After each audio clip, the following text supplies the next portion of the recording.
papers around the world. We're joined by Florence Villamino here on set. Hi, Florence. First of all, a lot of focus on that Russian aid convoy. I don't know if I'm supposed to be putting quotes around that, or well, that's right. Well, for now, that 280 truck convoy has ground to a halt. But it's interesting because the correspondent for the British paper The Guardian, Sean Walker, the one we just spoke to the one earlier. you just spoke to earlier.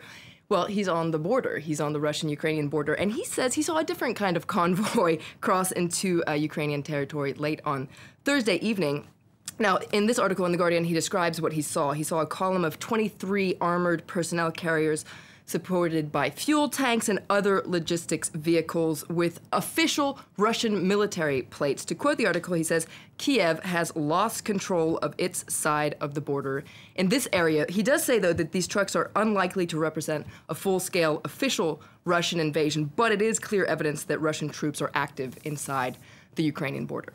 Now, other papers are critical of the lack of response from the West, lack of coordinated response, especially. Lack of coordinated response, exactly. Let's take a look at the front page of The Independent today. You can see a photo of that aid convoy there. Now, this article, you can see the headline, it talks about a collision course as Eastern Europe edges closer to all-out war. Why is the West looking the other way? Now, there's a very interesting piece by Mary Dejevsky. She used to be the Moscow correspondent for The Independent. She's very knowledgeable about the region, and she says, the crisis in Europe can no longer be ignored. It seems like European leaders are more preoccupied with the effects of the food ban that was imposed by Russia rather than what's actually happening on the ground. And to quote the article, she says, this is a civil war being fought in Europe and for Europe.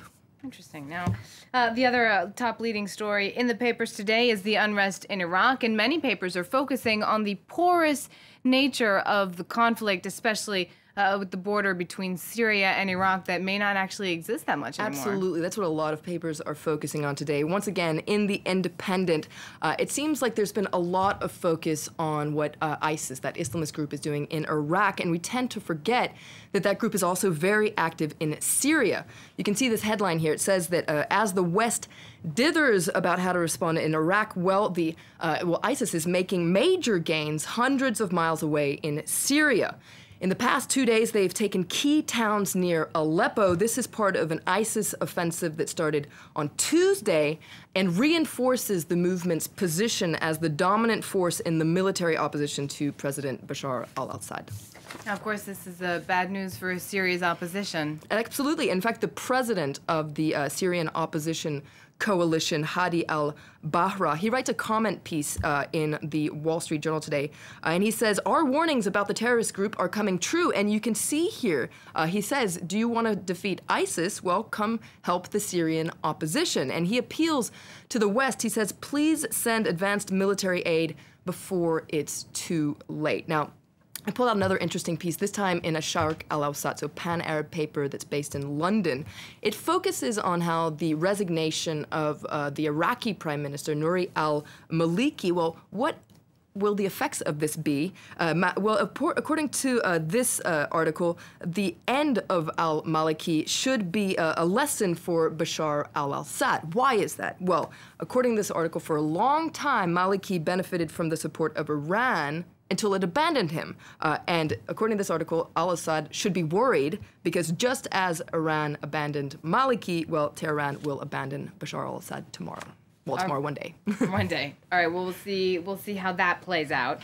Let's move on to the States now, where papers are focusing on Ferguson, Missouri. This week, police drew a lot of criticism for their heavy-handed response to protests over the killing of a young black man named Michael Brown, and they also targeted journalists, I believe. Right. Journalists were arrested in the wake of those protests. Now, yesterday we saw a lot of articles that were very critical of the militarization of the police, their use of heavy riot armor, SWAT trucks with sniper posts, their general hostility towards protesters, basically treating Ferguson like a war zone.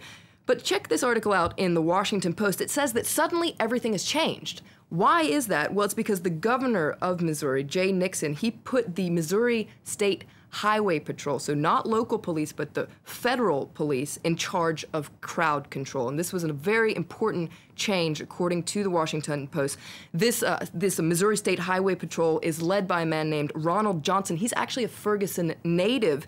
Not only he's black as well. He's black as well, that's right. Now, he marched with the protesters and apologized for the behavior of the police. And you can see the title there. It says that hugs and kisses replaced tear gas. All right. Thanks so much, Florence Villamino. Hugs and kisses to you all. Thanks for watching live from Paris here from France 24. That's it from us. More news coming up next.